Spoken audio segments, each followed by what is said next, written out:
Peeps, what's up? It's Josh. How we doing? It's good to see you all. Thank you again for all the love, the support, and everything like that you guys are showing me. Guys, today we're going to do something just a little bit different.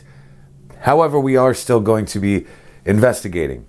I am in a room that we call Inez's room here at Malvern Manor.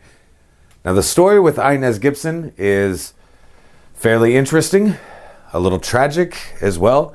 And I'm going to be kind of telling you this story as I'm going throughout the room. While I'm telling the story of Inez Gibson, I have our REM pod set up right over here. I have a K2 meter set up right over here. I'm going to see if talking about her, actively talking about her and her story will elicit some kind of a response, okay? So, looky here. Here we go. Like I said, this is what we call Inez's room.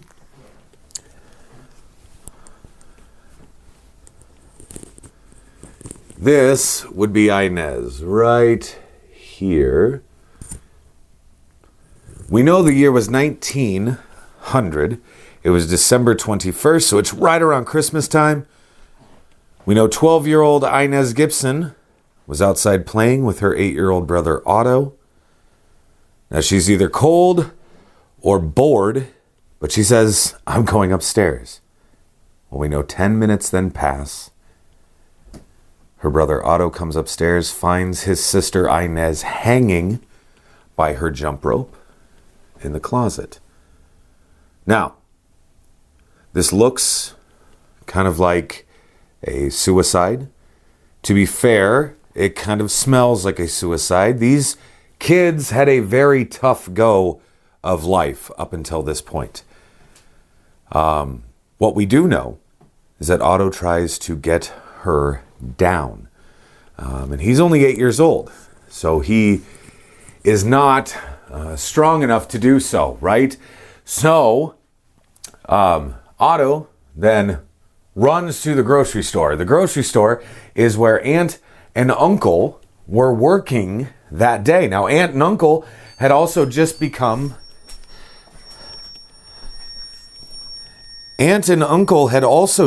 adopted mom and dad to these kids. Again, a new living situation, a tough go of life anyway. So Otto grabs Aunt and Uncle. He grabs 2 doctors as well, which just seems like complete dumb luck in my opinion. They race back. They get her down. They try to help in some way. However, far too much time had passed, right? There was no helping Inez. Now, this story shook the entire community. Like, even one of the doctors that was trying to assist her that day committed suicide himself 10 days later. So the story gets messy, right? Now, where it gets fascinating to me is the fact that one of the most active spirits that we have here at Malvern Manor is a little girl claiming to be Inez Gibson. And you'll very audibly hear her running up and down the hallways. She will call you by name. She will ask you to come and play, things like that. She obviously enjoys all the toys that people are bringing her.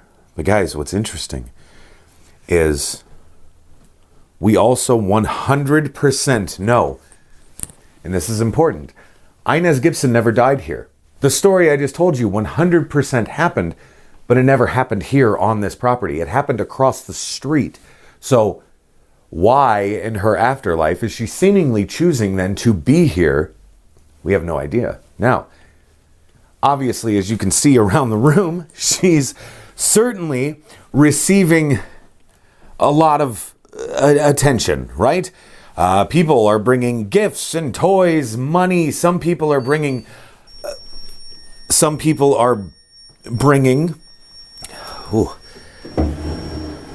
jump ropes, which may be in poor taste, right? Guys, just as a kind of a side note here or whatever, one of my best friends in the whole world is Johnny Hauser. He's over at the Villisca Axe Murder House, right? Again, Johnny is like a brother from another mother, but he is also one of my friends that understands the fact that I hate dolls. I am not a fan of dolls or anything like that. And so he likes to bust my chops as much as he possibly can. And so this doll right here in this pretty little blue dress or whatever, that actually is a gift from Johnny. That doll supposedly was in the Villisca axe murder house for 15 years before Johnny thought it was a great idea to bring her over here. I always make the joke, like with friends like mine, you don't really need enemies. You know what I mean? So I appreciate Johnny's caring contribution to the manor.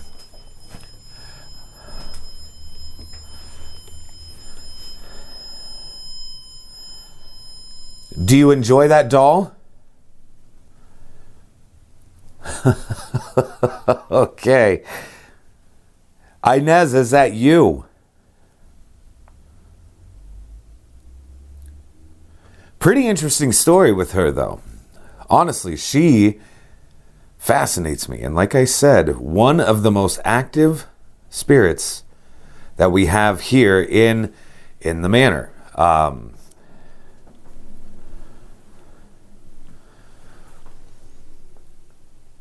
Is there a way that you can you make the car go off again? Can you go touch the wires that are up here on the car? Kind of like this. Just make sure that I'm back far enough now that I'm not the one triggering it. All right. Can you make the car go off? Again?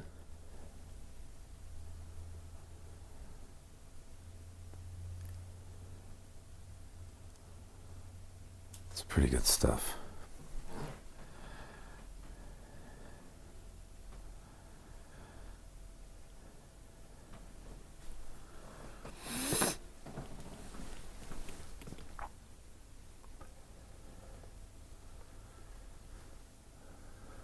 Here, of course, would be Inez. This right here is the little brother, Otto, that I was mentioning earlier. And then, of course, this is baby Inez over here in that photograph. Or toddler.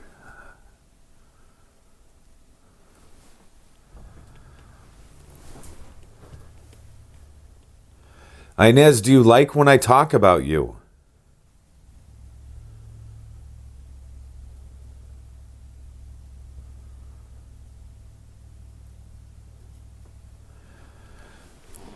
Do you like having your story told?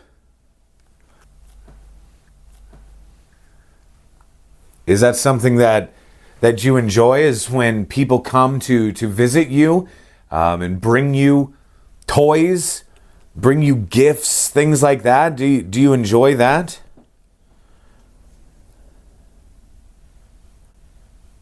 I know I would certainly enjoy that. Like if people were bringing me all sorts of fun stuff. But you got toys for days.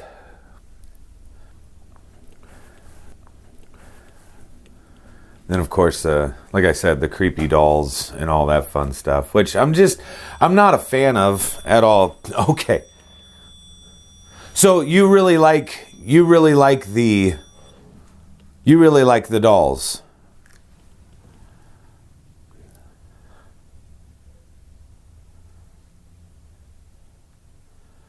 Inez, do you really like the dolls that people bring? Is that your favorite kind of toy or whatever, is when people bring dolls? Oh, yep. Okay. All right. Oh, wow. That's amazing. Okay. Thank you. Thank you. Wow. Wow.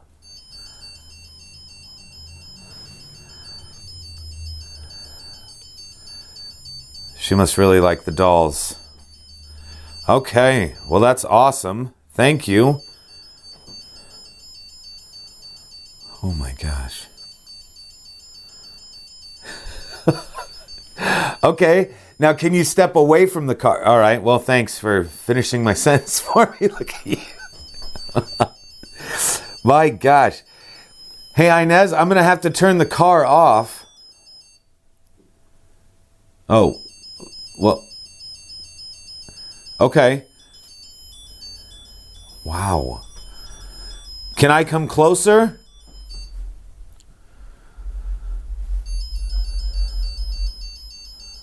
My God.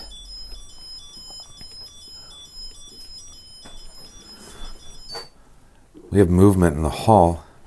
Hello? Whoa. All right, so that thing's still going off, but we have something going on out here. Hello? So now, this is where Malvern Manor really becomes what it does best. And this is a prime example. So you have things going off in one room, right? You hear things coming on out here. We obviously go towards it. That stops. Okay, now that device is going off again.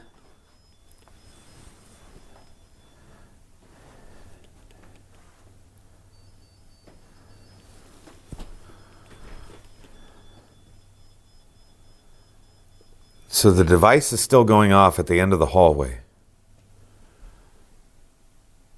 What in the world?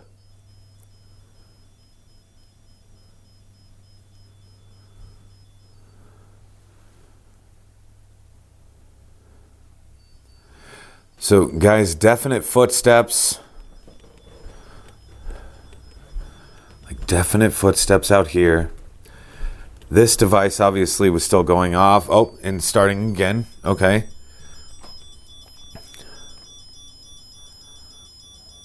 Whoa. Okay, so that was a female voice. I'm not sure if you guys heard that. That was very loud. Inez, I'm sorry I have to turn this off real quick so I can hear a little better. That was a female voice. Who's talking? Who's talking?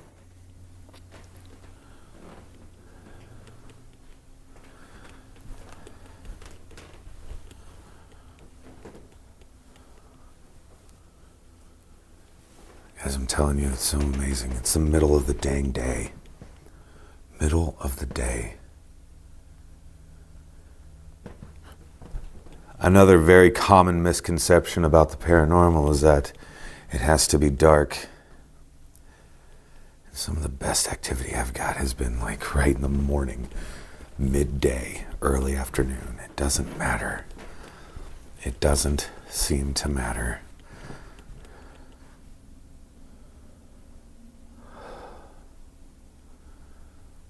Phenomenal. So footsteps, a disembodied voice of a little girl, mind you. Like that certainly was a small female voice.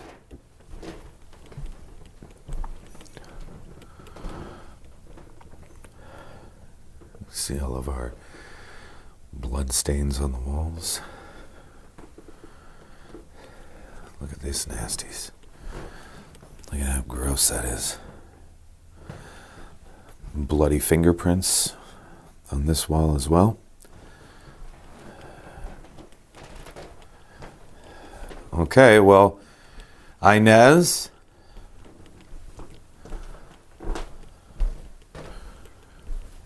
Inez, I'd like to say goodbye.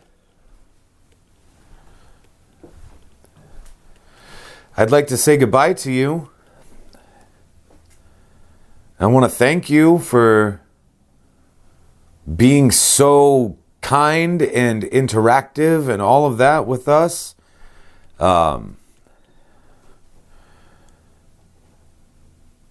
Man, absolutely phenomenal. So guys, again, like I wanted to try something really cool with the fact that speaking about very specifics of stories and of people, can elicit that response. And I think it is vital that we do that. That is why I've always said, like, history and the paranormal kind of go hand in hand, right? They complement one another. Especially if you can correlate paranormal happenings with historical fact. That's the good stuff, in my opinion. Like, that's the stuff that I absolutely love. So yeah. But guys, I hope that everybody's doing great. I hope you are all doing well. Again, thank you all so much for the love, the support, like all of that stuff.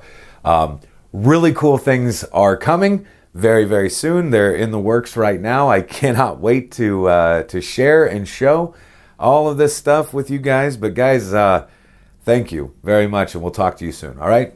Peace.